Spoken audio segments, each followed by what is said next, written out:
नमस्ते दोस्तों, प्रश्नावली 1 देखने के बाद अब हम आगे देखेंगे। आगे इस अध्याय में प्रमेय बहुत इम्पोर्टेंट है। इस अध्याय से प्रमेय और प्रश्न दोनों अथवा में पूछे जाते हैं। यदि आपसे प्रश्न नहीं बनते हैं तब आप प्रमेय बना सकते हैं। तो प्रमेय भी बहुत इम्पोर्टेंट है, बल्कि मोस्ट इम्पोर्टेंट है। ये जो प्रमेय मैं आपको बता रही हूँ, प्रमेय पहला, इसको या तो इन 3 लाइन में लिखा हुआ कथन के रूप में भी दिया जाता है, या फिर इस प्रमेय को थेल्स प्रमेय भी बोला जाता है, या आधारभूत समानुपातिक प्रमेय भी कहा जाता है। तो कोई भी प्रमेय दे दोस्तों, ये तीनों नाम अगर दें तो आप घबराइएगा मत, बनाना इसी विधि को है। और ये विधि जितनी दिखने में कठिन है उतनी ही आसान है। आइए समझते हैं। आधारभूत समानुपातिक प्रमेय में हमें सिद्ध क्या करना होता है? सिद्ध करना होता है कि AD/DB बराबर है AE बटे EC के। आधारभूत समानुपातिक प्रमेय होता क्या है ये जान लेते हैं। तो इसमें त्रिभुज होती है, मतलब किसी त्रिभुज की एक भुजा के समांतर, ये त्रिभुज की एक भुजा है, उसके समांतर बाकी 2 भुजाओं को, ये 2 भुजा बच गई AB और AC, इसको इस भुजा के समांतर और AB और AC भुजा के से होती हुई देखिए, AB और AC 2 भुजा बची।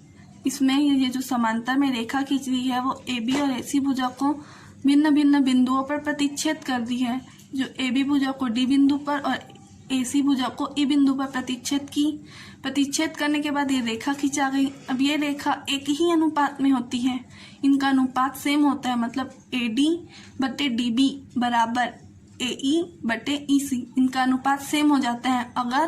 अगर क्या हो, अगर एक भुजा के समांतर खींची गई रेखा हो तब।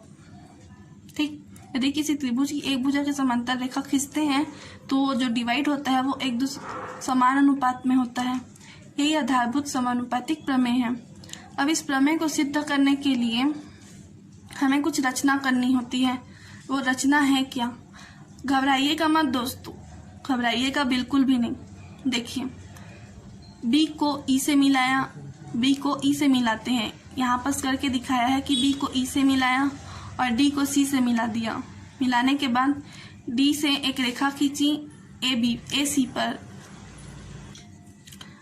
D से एक रेखा खींचा AC भुजा पर, जो M पर, बिंदु M पर मिला, DM लंब AC हो गया। और E से एक रेखा खींचा N AB भुजा पर, N बिंदु मिला तो EN लंब AB हो गया। बस इतना ही रचना किया है। इससे हमें 4 त्रिभुज मिला। ADE हमें 2 आधार मान के इस कार्य को कंप्लीट करना है। समझने के लिए आप 2 आधार मान सकते हैं। पहले AB को पूरा आधार मानेंगे और इससे 2 त्रिभुज निकालेंगे। ADE एक त्रिभुज निकला और BDE दूसरा त्रिभुज निकला। AB को आधार माने तो 2 त्रिभुज निकाले। अब AC को आधार मानेंगे और 2 त्रिभुज निकालेंगे। तो इसको भी आधार मानेंगे तो एक सेम त्रिभुज निकलेगा ADE, और एक और त्रिभुज निकला DEC। ये एक त्रिभुज जब AC को आधार माने तब, और AB को आधार माने तब भी ADE एक त्रिभुज निकला और BDE एक त्रिभुज निकला। हो गया। अब बस इस त्रिभुज का क्षेत्रफल निकालना है। अब त्रिभुज ADE, अब सबसे पहले इस AB को आधार लेंगे और 2 त्रिभुज का क्षेत्रफल निकालेंगे। तो त्रिभुज ADE का क्षेत्रफल, इस वाले त्रिभुज का क्षेत्रफल, त्रिभुज का क्षेत्रफल का सूत्र होता है 1/2 गुणित आधार गुणित ऊंचाई। हम आधार क्या ले रहे हैं? इस वाले को ले रहे हैं ना, और त्रिभुज कितना है हमारा? इतना है, तो आधार कितना होगा? AD होगा। और जब AB को आधार लेंगे तो ऊंचाई क्या होगी? EN होगी, क्योंकि हमने जब खींचा था तो AB पर EN शीर्ष लंब खींचा था नहीं है, तो यही उसकी ऊंचाई होगी EN। और फिर त्रिभुज ADE का क्षेत्रफल जो लिखते हैं, इसको एरिया ADE से भी व्यक्त करते हैं। तो इतना बड़ा लिखने के बजाय एरिया ADE लिख सकते हैं। अब एरिया मतलब त्रिभुज BDE का क्षेत्रफल निकालेंगे तो उसका आधार क्या होगा? DB होगा, DB, और उसका शीर्ष लंब भी वही होगा, EN होगा। अब हम AC को आधार लेके ADE त्रिभुज का क्षेत्रफल निकालेंगे तो क्या होगा? 1/2 गुणित आधार क्या होगा? AE होगा, और ऊंचाई क्या होगा? AC पर कौन सा लंब था? DM लंब था, इसीलिए ऊंचाई क्या होगा? DM होगा। अब एरिया DEC, इस त्रिभुज का क्षेत्रफल निकालेंगे तो इसका आधार क्या होगा, EC होगा और शीर्ष लंब क्या होगा, DM होगा। अब हमें ये दो पता चल गए हैं, ये दो पता चल गए। अब क्या करेंगे, बटा करेंगे। एरिया ADE बटे एरिया BDE, ये देखिए हैं, मान रखे हैं, कट गया 1/2, 1/2 कट गया, EN और EN कट गया, बच क्या गया AD बटे DB, समीकरण 1। उसी तरह एरिया ADE बटे एरिया DEC किए, सब कट गया, क्या बच गया AE बटे EC। अब हमें दो समीकरण प्राप्त हो गए। अब ये दोनों बराबर कैसे होंगे, ये जानने के लिए आइए बताती हूँ। त्रिभुज BDE और त्रिभुज DEC, ये दोनों त्रिभुज देखिए, इस त्रिभुज में भी DE आता है और इस वाले त्रिभुज में भी DE आता है, तो ये आधार हो गया। और दोनों त्रिभुज किससे बने हैं, दोनों त्रिभुज की ये जो समांतर रेखा है DE, और दोनों त्रिभुज में दो समांतर रेखा है DE और BC। इसी कारण ये त्रिभुज के क्षेत्रफल आपस में बराबर होंगे। यहाँ लिखाया भी है कि त्रिभुज BDE और त्रिभुज DEC एक ही आधार D तथा समांतर रेखाओं BC और D के बीच बने दो त्रिभुज हैं, इसीलिए उनके क्षेत्रफल आपस में क्या होंगे, बराबर होंगे, जिनके कारण AD बटे DB बराबर होगा AE बटे EC। ये सिद्ध हो गया। यही हमारा आधारभूत समानुपातिक प्रमेय है, यही हमारा थेल्स प्रमेय है। प्रमेय देखने के बाद अब हम प्रश्नावली 2 देखेंगे दोस्तों। देखिए, एक वृत्ताकार मैदान की त्रिज्या 52 मीटर है। इस मैदान का नक्शा कागज पर बनाइए जिसमें पैमाना 13 मीटर अनुपात 1 सेंटीमीटर हो। नक्शे में मैदान की त्रिज्या क्या होगी। देखिए, वृत्ताकार मैदान की त्रिज्या कितनी है, 52 मीटर है, अर्थात ये वास्तविक मैदान की बात कर रहे हैं, परंतु हमें मैदान को नक्शे में बनाना है जिसका पैमाना हमें दिया है कि 13 मीटर बराबर 1 सेंटीमीटर, अर्थात जो वास्तव में 13 मीटर होगा वो नक्शे में 1 सेंटीमीटर के बराबर होगा। तो वास्तव में कितना मैदान की त्रिज्या कितनी है, 52 मीटर है, तो नक्शे में कितना सेंटीमीटर होगा, तो 13 का 52 से भाग कर देंगे, 13 चौक 52 तो 4 सेंटीमीटर होगा। ये देखिए दोस्तों, 13 का 52 से भाग कर दिए, 4 सेंटीमीटर आ गया, अर्थात नक्शे में मैदान की त्रिज्या 4 सेंटीमीटर होगी। अब हम दूसरा क्वेश्चन देखते हैं। किसी आयत की दो आसन्न भुजाओं की माप क्रमशः 5 सेंटीमीटर और 7.5 सेंटीमीटर है। एक आयत है जिसकी लंबाई कितनी है, 5 सेंटीमीटर, जिसकी लंबाई 7.5 सेंटीमीटर है, चौड़ाई। ये देखिए दोस्तों, एक आयत है जिसकी लंबाई कितनी है, 7.5 सेंटीमीटर, और जिसकी लंबाई 5 सेंटीमीटर और चौड़ाई 7.5 सेंटीमीटर है। निम्न स्केल गुणक मानते हुए नए आयतों की भुजाओं की माप और क्षेत्रफल पता कीजिए। हमें 3 स्केल गुणक दिए गए हैं। हमें ये आयत है 5 सेंटीमीटर, इसकी लंबाई 5 सेंटीमीटर और चौड़ाई 7.5 सेंटीमीटर है। अब ये एक आयत तो है, अब इस आयत को हमें स्केल गुणक करना है, मतलब स्केलिंग करनी है, और नए आयत जो बनेगा उसका भुजा का माप और क्षेत्रफल ज्ञात करना है। देखिए, ये आयत है जिसकी लंबाई 5 सेंटीमीटर और चौड़ाई 7.5 सेंटीमीटर है। स्केल गुणक कितना है, 0.8। नए आयत की लंबाई कितनी होगी, स्केल गुणक है तो आयत की लंबाई से उसका गुणा कर देंगे, तो 5 गुणित 0.8, तो 5 गुणित 8 है। सामने के 0 का कोई महत्व नहीं है। जब दशमलव हटाते हैं तब क्या करते हैं, बटा करते हैं, तो बटा किए, दशमलव की जगह 1 रखते हैं और दशमलव के बाद जितनी संख्या होती है उतना 0 लगाते हैं, तो एक संख्या है तो 1 0 लगा दिए। 5 एकम 5, 5 दूनी 10, 2 एकम 2, 2 चौक 8। इस तरह 4 सेंटीमीटर नए आयत की लंबाई हो गई। अब नए आयत की चौड़ाई देखते हैं, तो 7.5 गुणित 0.8, दशमलव हटाए तो बटा लगा और दशमलव की जगह पर 1, और बाद में कितनी संख्या है, एक संख्या है तो 1 0। उसी तरह यहाँ भी हुआ, पर हम इसको 75 गुणित 8 किए तो कितना आया, 600। और देखिए यहाँ दो ठो 0 हैं, तब यहाँ 100 होगा, गुणा करेंगे तो 2 संख्या बाद 0 लगा देंगे, तो 2 संख्या बाद 0 लगा दिए। जीरो का दशमलव के बाद की संख्या का कोई महत्व नहीं होता, इसीलिए नए आयत की चौड़ाई कितनी हो गई 6 सेंटीमीटर। अब नए आयत का क्षेत्रफल कितना होगा 6 चौक 24 वर्ग सेंटीमीटर। तो इस तरह से स्केल गुणक करके हमने नए आयत की लंबाई चौड़ाई पता की, लंबाई चौड़ाई से उसका नए आयत का क्षेत्रफल पता किया। इसी तरह से आप दूसरा और तीसरा को भी बनाइएगा। अब हम तीसरा क्वेश्चन देखते हैं। आकृति 12.1 में MN समांतर HT, तब निम्नलिखित का मान पता कीजिए। अब हमें मान पता करना है।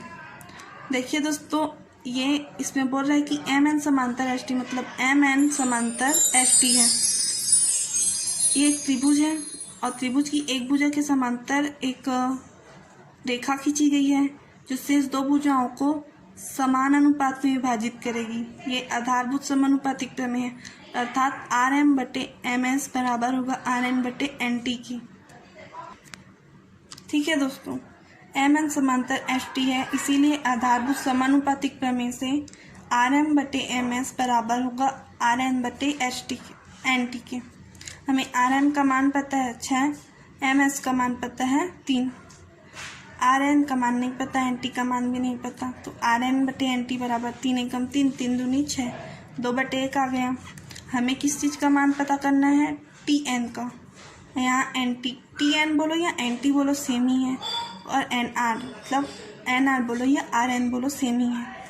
तो हमने इसका उल्टा कर दिया, TN को पहले और RN को बाद में लिख दिया, क्योंकि हमें इसका मान ज्ञात करना है। TN का मान कितना 1, RN का मान कितना है, NR का मान 2। इस तरह 1/2 हमें पता चल गया। उसी तरह से आप दूसरा क्वेश्चन और तीसरा क्वेश्चन को बनाइएगा, बिल्कुल वैसे ही बनेगा, बहुत ही सरल है। अब हम चौथा क्वेश्चन देखेंगे। आधारभूत समानुपातिक प्रमेय का उपयोग करते हुए सिद्ध कीजिए कि एक त्रिभुज की एक भुजा के मध्य बिंदु से होकर दूसरी भुजा के समांतर खींची गई रेखा तीसरी भुजा को समद्विभाजित करती है। मैं इसको आपको बताती हूँ इस त्रिभुज को लेके। इसमें बोल रहा है कि एक त्रिभुज की एक भुजा के मध्य बिंदु, ये त्रिभुज है, मान लीजिए M इस भुजा का मध्य बिंदु है, मध्य बिंदु से होकर दूसरी भुजा के समांतर खींची गई, मध्य बिंदु से होकर। अब ये दूसरी भुजा HT ले लेते हैं। अब HT के क्या हो गई, समांतर हो गई, खींची गई जो रेखा है वो तीसरी भुजा को समद्विभाजित करती है। ये तीसरी भुजा RT इसको समद्विभाजित मतलब दो बराबर भुजाओं में डिवाइड करती है, क्योंकि ये मध्य बिंदु से निकली थी, इसीलिए बराबर भुजाओं में डिवाइड करेगी। यह भी आधारभूत समानुपातिक प्रमेय है, बिल्कुल आधारभूत समानुपातिक प्रमेय जैसा ही है, बल्कि वही है। पांचवा क्वेश्चन देखिए। पांचवा क्वेश्चन दिखने को बहुत ही टफ अजीब दिख रहा है, पर ये बहुत ही इजी सरल है। देखिए आकृति में, ये आकृति है DF समांतर AE। देखिए DF ये रेखा है D और F, ये समांतर किसके, A और C की। और DF समांतर किसके है, AE के। मतलब ये वाली रेखा DF समांतर किसके है, AE के, और DE समांतर है AC के। हमें सिद्ध क्या करना है, BF/FE बराबर BE/EC। देखिए ये क्या है, त्रिभुज है जिसमें DF समांतर AE और DE समांतर AC है। एक से लेते हैं DF समांतर AE, मतलब DF समांतर AE, तो इतना को ही लेते हैं सबसे पहले, त्रिभुज इतना को ही ले लिए। देखिए मैंने इसको आधा कर लिया।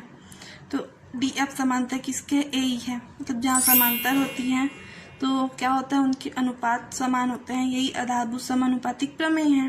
तो हम आधारभूत समानुपातिक प्रमेय से AD/DB बराबर है BF/FE के आधारभूत समानुपातिक प्रमेय से।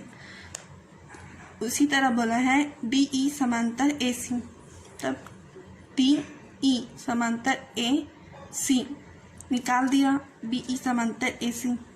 ये भी जब समांतर है इसीलिए आधारभूत समानुपातिक प्रमेय लगेगा। आधारभूत समानुपातिक प्रमेय से इनके अनुपात समान हो जाएंगे। AD/DB बराबर होगा BE/EC के।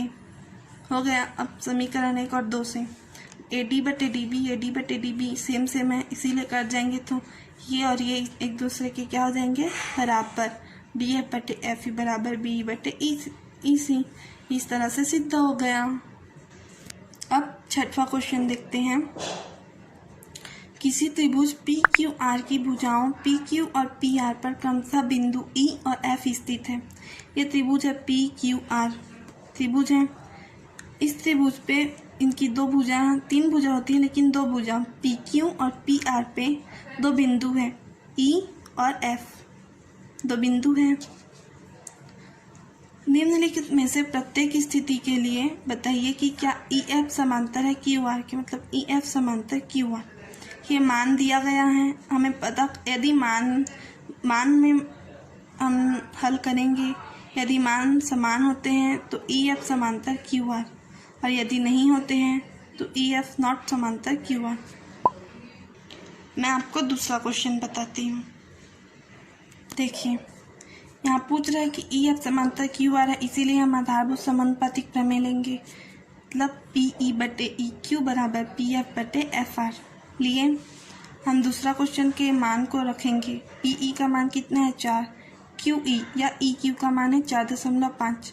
उसी तरह से पी एफ का मान है 8 और आर एफ का मान है 9 या एफ आर का मान है 9। अब हम इसको कटाएंगे तो ये 4.5 है, तो ये नीचे है तो ऊपर में गुणा रहेगा, और अगर ऊपर में दशमलव रहता है तो नीचे में लगता है। तो इस दशमलव की जगह ऊपर में 1 हुआ, गुणा लगता है ना, और एक संख्या है तो 1 0। अब 5 दूनी 10, 5 निया 45, 4 दूनी 8, 9 8 बटे 9, 8 बटे 9 आ गया। इस तरह से ये अनुपात जो है समान है, इसीलिए ई एफ समांतर क्यू आर। अगर मान ऐसा हुआ तो अगर P E 4 centimetre, E Q 4.5 centimetre, उसी तरह ऐसा मान रहा तब ई एफ समांतर होगा क्यू आर के। इसी तरह से आप बाकी 2 क्वेश्चन को बनाइएगा। 2 को पहला और तीसरा में भी इसी तरह से मान रखिएगा। यदि समान आते हैं तो हैं और नहीं आते हैं तो नहीं है। 7वां क्वेश्चन और 8वां क्वेश्चन। 7वां क्वेश्चन के लिए आकृति दी गई है, ये आकृति दी गई है। हाँ, 7वां क्वेश्चन की आकृति है। देखिए डी ई समांतर ओ क्यू। डी ई क्या है, समांतर है ओ क्यू के, और डी एफ समांतर है ओ आर के। ठीक है, और हमें सिद्ध क्या करना है कि ई एफ समांतर क्यू आर, ये हमें सिद्ध करना है। बहुत सही है, एक त्रिभुज लेंगे। दोस्तों, इतना सारा क्वेश्चन बनाए हैं। अगर आपको 6वां तक क्वेश्चन समझ में आ गया है तो 7वां क्वेश्चन और 8वां क्वेश्चन को मैं आपको नहीं बताऊंगी, इसको आप स्वयं बनाएंगे, कोशिश करेंगे। कोशिश करने के बाद भी यदि आपसे नहीं बनेगा तब आप बताइएगा। थैंक यू दोस्तों।